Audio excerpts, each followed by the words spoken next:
নমস্কাৰ প্ৰিয় দৰ্শক চাই আছে ডিবি নিউজ জুবিন গাৰ্গৰ অনুৰাগীৰ শেষ নাই জুবিন গাৰ্গ মানে এটা অনুষ্ঠান আৰু জুবিন গাৰ্গ আছিল প্ৰকৃতি প্ৰেমী 25টা দিন জুবিন গাৰ্গ বিহীন আমি অসমখনত আছো আজিও জুবিনদাৰ সমাধি ক্ষেত্ৰত লক্ষাধিক লোকে ধূপ চাকি জ্বলাইছে নেদেখাজনক প্ৰাৰ্থনা জনাইছে এতিয়াও যেন জুবিন গাৰ্গৰ মৃত্যুটো এটা ৰহস্য হৈ পৰিছে আজি এছআইটিৰ এটা বিশেষ বৈঠক আৰু বৈঠকত কেবাজনো লোকক আমন্ত্ৰণ কৰিছে কেবাজনো লোকে এই বৈঠকত প্ৰত্যাহাৰ কৰিছে যে জুবিন গাৰ্গৰ এই ন্যায় ব্যৱস্থাত আমি চাহ চিংৰা খাবলৈ নাযাওঁ এনে ধৰণৰ মন্তব্য সামাজিক মাধ্যমত কৰা দেখা পোৱা গৈছে আৰু আজিৰ দিনটোতে জুবিন গাৰ্গৰ প্ৰসংগত কিছু কথা পাতিবলৈ চেষ্টা কৰিম জুবিন গাৰ্গৰ অন্যতম অনুৰাগী ইয়াৰ উপৰিও লেখিকা আৰু অসম গণ পৰিষদৰ মুখপাত্ৰ কস্তুৰী চুটিয়া বৰুৱা আৰু আপোনাক স্বাগতম জনাইছো ধন্যবাদ জুবিন গাৰ্গৰ বিষয়ে আমি পাতি আছো বিগত সময় প্ৰায় 25 দিন হৈ গল জুবিন গাৰ্গৰ দৰে এজন সত্তা আমাৰ মাজৰ পৰা হেৰাই গল আৰু এতিয়াও অনুৰাগীসকলে কেৱল জুবিন গাৰ্গৰ চিৰশান্তি বিচাৰিছে আৰু #justice4jubin garg বুলি সামাজিক মাধ্যম বা আপুনি যতেই যায় সকলোতে যেন এই শব্দকেইটা আমি দেখিবলৈ পাইছো প্ৰথম প্ৰতিক্ৰিয়া মই কস্তুৰীৰ পৰা জানিবলৈ চেষ্টা কৰিম যেতিয়াকৈ জুবিন গাৰ্গ বিয়োগৰ পিছত আমি প্ৰথম এনে ধৰণে জুবিন গাৰ্গক লৈ আলোচনা কৰিছো তাকো যিজন ব্যক্তি নাই বেয়াও লাগিছে তথাপিতো মই কস্তুৰী চুটিয়াৰ প্ৰথম প্ৰতিক্ৰিয়া জানিবলৈ চেষ্টা কৰিম একবিংশ শতিকাৰ অসমৰ বাবে আটাইতকৈ ডাঙৰ দুখৰ দিন হয়তো জুবিন গাৰ্গ কায়িকভাৱে নোহোৱা হোৱাৰ দিনটোৱে হ'ব অসমৰ আটাইতকৈ ডাঙৰ ট্ৰেজেডি এই শতিকাৰ জুবিন গাৰ্গ নোহোৱা হোৱাটোৱে হয়তো হ'ব কাৰণ সেই ব্যক্তিজনে অসমীয়া ভাষাক চহকী কৰাই নহয় অসমীয়া সংস্কৃতিক চহকী কৰাই নহয়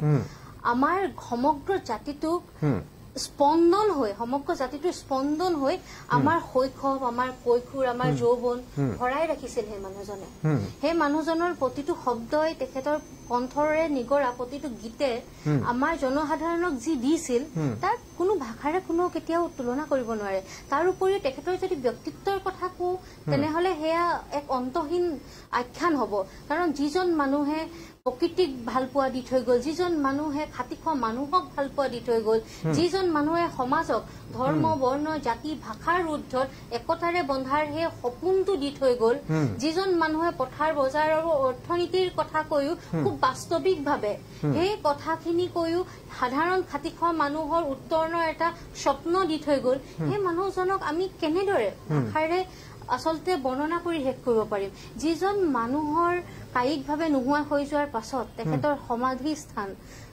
এখন তীৰ্থভূমিলৈ ৰূপান্তৰিত হয় যিজন মানুহৰ মৃত্যুৰ পাছত সমগ্ৰ অসমত কেৱল গুৱাহাটী নহয় গুৱাহাটীত কিদৰে জনসমাগম ঘটিছিল আমি দেখিছিলো প্ৰাণৰ শিল্পীজনক এবাৰ মাত্ৰ শেষ বিদায় দিবলৈ একবাৰৰ বাবে চাবলৈ কিদৰে মানুহ পাগল হৈ আচলতে সেই সময়ত দিক বিদিক হেৰুৱাই পৰিছিল তেওঁ অনুৰাগীসকলে সেয়া আমি দেখিছিলো তাৰ উপৰি অসমৰ প্ৰতিটো জিলাত প্ৰতিটো চুবুৰীত প্ৰতিখন গাঁৱত জনসাধাৰণৰ যি স্বতঃস্ফূৰ্তভাৱে আচলতে ৰাজপথলৈ নামি আহিছিল তাৰ মাজত যি আবেগ সেই আবেগ কেতিয়াও তুলনা নহয় এক তুলনাবিহীন নজিৰ গতিকে মই ভাবো যে জুবিন গাৰ্গ কায়িকভাৱে আমাৰ মাজৰ পৰা নোহোৱা হল সঁচা কিন্তু তেখেত আজিও শক্তিশালী বৰঞ্চ জুবিন গাৰ্গৰ আদৰ্শ এতিয়া আগতকৈও অধিক শক্তিশালী হৈছে কেৱল অসম নহয় কেৱল ভাৰতবৰ্ষ নহয় সমগ্ৰ বিশ্বই আজি জুবিন গাৰ্গৰ আদৰ্শৰ কথা পাতিছে তেনে প্ৰেক্ষাপটত অসমবাসীয়ে জাষ্টিছ ফৰ জুবিন গাৰ্গ বুলি চিঞৰিব লগা হোৱাটোৱে এই শতিকাৰ আটাইতকৈ ডাঙৰ আচলতে বিড়ম্বনা হ'ব গতিকে এটাই আমি বিচাৰো আমাৰ চৰকাৰৰ ওপৰত বিশ্বাস আছে আমি এটাই বিচাৰো যে জুবিন গাৰ্গৰ এই যি অস্বাভাৱিক মৃত্যু তাৰ লগত জড়িত যি তদন্ত প্ৰক্ৰিয়া খুব ক্ষিপ্ৰতাৰে হওক সেই তদন্ত প্ৰক্ৰিয়া পানী নহৰকা হওক আৰু দুখীয়ে শাস্তি পাবই লাগিব এই ক্ষেত্ৰত ৰৌ বৰালি কোনো হাৰি যাব নালাগে একেবাৰে পানী নহৰকা তদন্ত হৈ এই তদন্ত প্ৰক্ৰিয়া সম্পৰ্কে ইতিমধ্যে সদৌ অসম ছাত্ৰ সন্থাই ঘোষণা কৰিছে যে তেওঁলোকে জোৰ সমদল কৰিব ইয়াৰ উপৰিও তেওঁলোকে প্ৰতিবাদ কৰিব আজিৰ দিনটোতো তেওঁলোকে প্ৰতিবাদী কাৰ্যসূচী আৰম্ভ কৰিছে য'ত সভাপতি সম্পাদকে প্ৰমুখ্যে কৈছে যে আমি এই যি এছআইটিৰ যি তদন্ত প্ৰক্ৰিয়া আমাক মাতিছিলে আমি এই তদন্ত প্ৰক্ৰিয়াত আমি তাৰ অতিথি হ'বলৈ নাযাওঁ আৰু জুবিন গাৰ্গ প্ৰসংগত জাষ্টিছটো সম্পূৰ্ণৰূপে শুদ্ধ হ'ব লাগিব সুন্দৰ হ'ব লাগিব এই জাষ্টিছ প্ৰসংগত মুখ্যমন্ত্ৰীয়েও উল্লেখ কৰিছে যে জুবিন গাৰ্গ মোৰো অনুৰাগী জুবিন গাৰ্গক মৃত্যুৱে মুখ্যমন্ত্ৰীগৰাকীকো কৰবাত নহয় কৰবাত দুখ দিয়া বুলি কৈছে আৰু যাৰ বাবে এই জাষ্টিছৰ ক্ষেত্ৰত কোনো কম্প্ৰমাইজ নহয় আনকি যিসকল অভিযুক্ত আছে এই অভিযুক্তসকলেও কৈ আছে যে জুবিন গাৰ্গৰ জাষ্টিছটো আমি বিচাৰিছো যে চাগে ইতিহাসত প্ৰথম হ'ব তেওঁলোকে গৈছে আৰু তেওঁলোকেও জাষ্টিছ বিচাৰিছে শাসক বিৰোধী সকলোৱে জাষ্টিছ বিচাৰিছে কিন্তু 26ৰ নিৰ্বাচন যেহেতু সমাগত এই বিষয়টো 26লৈকে লৈ যাব পাৰে নেকি যেহেতু জুবিন গাৰ্গৰ এজন অনুৰাগী হিচাপে মই আপোনাক এই প্ৰশ্নটো কৰিছো চাওক 2026ৰ নিৰ্বাচনৰ যিটো প্ৰক্ৰিয়া মই ভাবো জুবিন গাৰ্গ নিজে যিজন মানুহে কৈছিল পলিটিক্স নকৰিব বন্ধু গতিকে ২৬ৰ নিৰ্বাচনক লৈ জুবিন গাৰ্গৰ এই অস্বাভাৱিক মৃত্যু আৰু এই দুখ লগা যি পৰিৱেশ এই পৰিৱেশক আচলতে মই জড়িত কৰিব বিচৰা নাই এইবাবে মই নিজে সামাজিক বা ৰাজনৈতিক ক্ষেত্ৰৰ লগত জড়িত গতিকে সামাজিক ৰাজনৈতিক ক্ষেত্ৰসমূহত ভোটাৰে কিদৰে ভোট প্ৰদান কৰে বা তাত কিদৰে বিভিন্ন কাৰকে ক্ৰিয়া প্ৰতিক্ৰিয়া কৰে সেই বিষয়ে আমাৰো বাস্তৱিক কিছু অভিজ্ঞতা আছে মই মাত্ৰ এটা কথাই বিচাৰো যে যিজন ব্যক্তিয়ে সদায় নিৰ্ভয়ে কাকো খাতিৰ নকৰাকৈ নিজৰ কথাখিনি উপস্থাপন কৰি গ'ল সেই মানুহজনৰ লগত কংগ্ৰেছ বিজেপি হ'ব নালাগে সেই মানুহজনৰ লগত নিৰ্বাচনৰ ফলাফল ভোট দিয়া নিদিয়া এইবোৰ অংক এতিয়া কৰি থাকিব নালাগে সেই মানুহজনৰ স্বাৰ্থত সকলো মানুহে ঐক্যমতত উপনীত হ'ব লাগে যে যিসকল ব্যক্তিয়ে চুকতে থাকি বুকুতে কামোৰাৰ দৰে ঘটনা কৰি তেখেতৰ লগতে থাকি তেখেতক প্ৰতাৰণা কৰিলে যিসকল ব্যক্তিয়ে তেখেতক বিনোদনৰ সামগ্ৰী হিচাপে ব্যৱহাৰ কৰিলে যিসকল ব্যক্তিয়ে তেখেতৰ জীৱনক লৈ হেতালি খেলিলে সেই মানুহখিনিৰ লগত কোনো প্ৰকাৰৰ কম্প্ৰমাইজ হ'বই নোৱাৰে সেই যিসকল কালপ্ৰিট আচলতে তেওঁলোক মানুহৰ নামতো আজি তেওঁলোকৰ মানুহ বুলি ক'বলৈও যেন আচলতে ভাষা হেৰাই গৈছে সেই মানুহখিনিৰ লগত কোনো ধৰণৰ কম্প্ৰমাইজ হ'ব নোৱাৰে তেওঁলোকে শাস্তি পাবই লাগিব আৰু মই এইটো কথাও বিশ্বাস কৰো যে জুবিন গাৰ্গে যদি ন্যায় নাপায় জুবিন গাৰ্গক যদি ন্যায় প্ৰদান কৰা নহয় স্বাভাৱিকভাৱে অসমৰ ৰাজনীতি সমাজনীতি সলনি হৈ যাব পাৰে এইটো সঁচা কথা কাৰণ অনুৰাগীসকলৰ সেই ক্ষোভ থাকিব প্ৰত্যেকৰ মাজতে সেই আৱেগটো আছে জুবিন গাৰ্গক লৈ কিন্তু মই বিশ্বাস কৰো যে আইনে নিজৰ পথ ল'ব তদন্ত প্ৰক্ৰিয়া ক্ষীপ্ৰ হ'ব আৰু খুব সোনকালে যিসকলে এই জুবিন গাৰ্গ ডাঙৰীয়াৰ এই অস্বাভাৱিক মৃত্যুৰ বাবে দায়ী যিসকলে আমাৰ মাজৰ পৰা সুৰৰ সম্ৰাজ্য কাঢ়ি নিলে তেওঁলোকে খুব সোনকালে শাস্তি পাব নিশ্চয়কৈ সেয়া সকলোৱে বিচাৰিছে আৰু এই প্ৰক্ৰিয়া ইতিমধ্যে চলি আছে তদন্ত প্ৰক্ৰিয়া যেনেকৈ বিচাৰাধীন হৈ আছে আশা কৰিছে গৰিমা গাৰ্গ শইকীয়াও যে ইয়াৰ এটা উচিত বিচাৰ হওক সময় 10 দিন নিৰ্বাচন ইতিমধ্যে কৰি দিছে সামাজিক মাধ্যমত সকলোৱে এতিয়া #জাষ্টিছ ফৰ জুবিন গাৰ্গ লিখা আৰম্ভ কৰিছে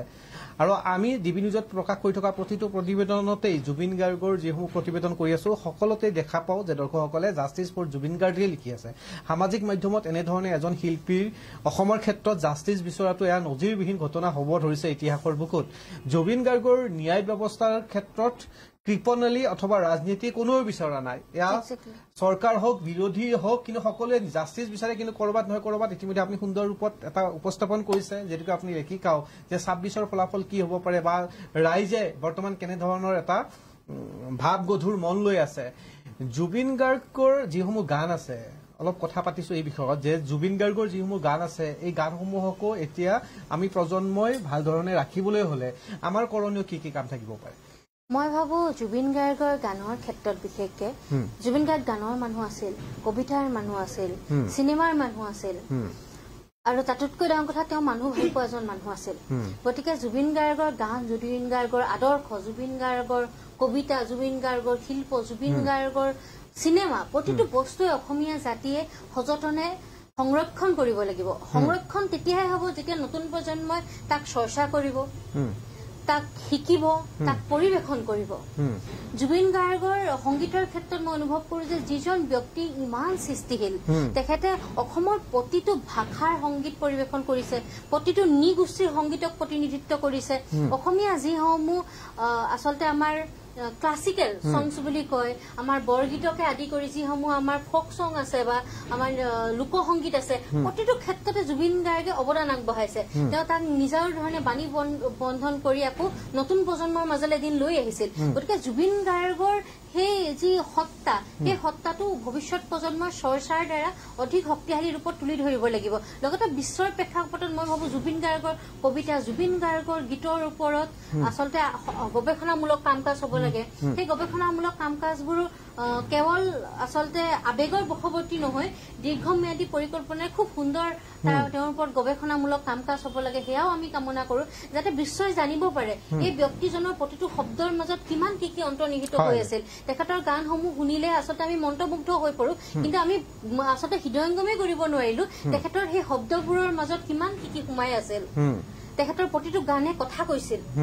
মানুহৰ কথা কৈছিল, সমাজৰ কথা কৈছিল,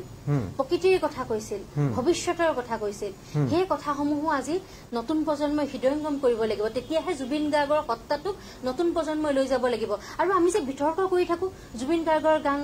গাব লাগে নালাগে, জুবিন গাৰ্গৰ গানটো কোনোবা এজনে ভালদৰে পৰিৱেশন কৰিলে, কোনোবা এজনৰ সুৰ ভাল নহল, গতিকে তেখেতে জুবিন গাৰ্গৰ গান গাব নালাগে, এই বিতৰ্কসমূহ আৰু বন্ধ কৰি দিয়া উচিত।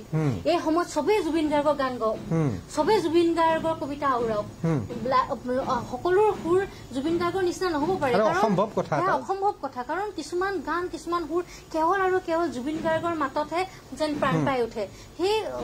মাতটো আমি সদায় বুকুত লৈ ফুৰিম, কিন্তু মই ভাবো প্ৰতিজন মানুহে আজি জুবিন গাৰ্গৰ গান গাওক। কিয় গান গাব লাগে? তেখেতৰ সেই সত্তাটো লৈ যাবলৈ, তেখেতৰ সেই আদৰ্শ কঢ়িয়াই নিবলৈ, ভৱিষ্যতৰ পৰা ভৱিষ্যতলৈ লৈ যাবলৈ। যিদৰে আমি দেখিছিলো এটা সময়ত পশ্চিমবংগত প্ৰতিজন শিশুৱে ৰবীন্দ্ৰ সংগীত গুণগুণাইছিল। মই ভাবো ভৱিষ্যত অসমত প্ৰত্যেকেই সেই জুবিনৰ যি ত্যাগ, সুৰৰ সম্ৰাজ্যনৰ যি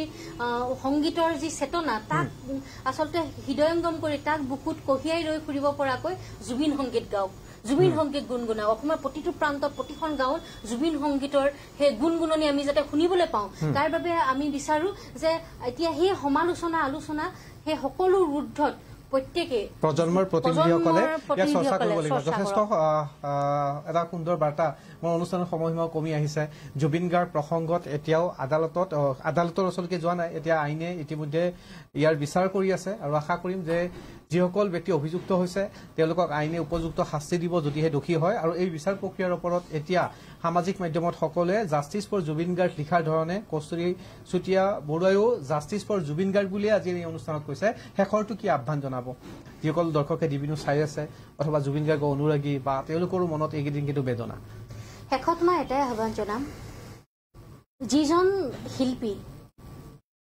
শিল্পীৰ গানে শব্দই আমাৰ শৈশৱ কৈশোৰ যৌৱন গুঞ্জৰিত কৰি ৰাখিছিল, সেই শিল্পীজন সঁচাকৈয়ে সাধাৰণ মানুহ নাছিল। কাৰণ তেখেতৰ শব্দই ভৱিষ্যতৰ কথা কৈছে, মানুহৰ কথা কৈছে, সমাজৰ কথা কৈছে। সেই শব্দবোৰ কঢ়িয়াই লৈ যোৱাটো, সেই সুৰবোৰ ভৱিষ্যতৰ বাবে কঢ়িয়াই লৈ যোৱাটোৱে এতিয়া জুবিন গাৰ্গৰ অনুৰাগীসকলৰ আটাইতকৈ ডাঙৰ কৰ্তব্য হ'ব। ন্যায় বিচাৰিছো আমি আশা কৰিছো যে জুবিন গাৰ্গৰ অস্বাভাৱিক মৃত্যুৰ লগত জড়িত কালপিতসকলে শাস্তি পাব, জুবিন গাৰ্গে ন্যায় পাব। কিন্তু সমান্তৰালভাৱে আমি আশা কৰিছো তেখেতৰ ওপৰত গৱেষণা হওক, তেখেতৰ ওপৰত চৰ্চা হওক। আজি যিদৰে অসমবাসী একেলগে ওলাই আহিছে জাষ্টিছ ফৰ জুবিন গাৰ্গ চিঞৰ দিছে, যিদৰে আজিও মানুহৰ মাজত থাকি ভাল পোৱা শিল্পীজনক কোনো অকলে এৰি দিয়া নাই। সোণাপুৰতো সমাধি ক্ষেত্ৰত হাজাৰ হাজাৰ মানুহে ৰখি আছে প্ৰাণৰ শিল্পীজনক। সেইদৰে তেখেতৰ শব্দসমূহ, তেখেতৰ সুৰবোৰ, তেখেতৰ গানবোৰ, তেখেতৰ শিল্পক ভৱিষ্যত প্ৰজন্মৰ বাবে কঢ়িয়াই লৈ যাব লাগিব আমাৰ নতুন প্ৰজন্মই। মই শেষত সেয়াই আহ্বান জনাম যে প্ৰতিজন জুবিন অনুৰাগী আজি ভৱিষ্যতৰ বাবে, অসমীয়া জাতিৰ বাবে, আজি আমি এইকেইদিনত যে দেখিলো সেই বৃহত্তৰ অসমীয়া সমাজখনৰ জিলিঙনি, সেই সমাজখন ধৰি ৰাখিব লাগিব। সেই জাতীয়তাবাদ, সেই চেতনা, সেই নিজৰ জাতিৰ প্ৰতি ভাল পোৱা, ভাষাৰ প্ৰতি ভাল পোৱা, যি জাতিৰ প্ৰতি ভাল পোৱা জুবিন গাৰ্গে ক'ব পাৰিছিল যে ময়ে অসম, তেতিয়া বহুতে সমালোচনা কৰিছিল। কিন্তু আজি আমি অনুভৱ কৰিছো সঁচাকৈ জুবিন গাৰ্গৰ মাজত অসম আছিল। আৰু সেই অসমখন ধৰি ৰখাটো নতুন প্ৰজন্মৰ জুবিন গাৰ্গৰ অনুৰাগীসকলৰ আটাইতকৈ ডাঙৰ কৰ্তব্য হ'ব। নিশ্চয়কৈ এটি সুন্দৰ বাৰ্তা। আৰু এই বাৰ্তাৰে আজিৰ অনুষ্ঠান সামৰিছো। আপোনাৰ সুস্বাস্থ্য কামনা কৰিছো। আৰু যিসকল দৰ্শকে চাই আছে আপোনালোকৰ সুস্বাস্থ্য কামনা কৰিছো। আৰু শেষত আকৌ কৈছো জয় জুবিন দা, জাষ্টিছ ফৰ জুবিন গাৰ্গ।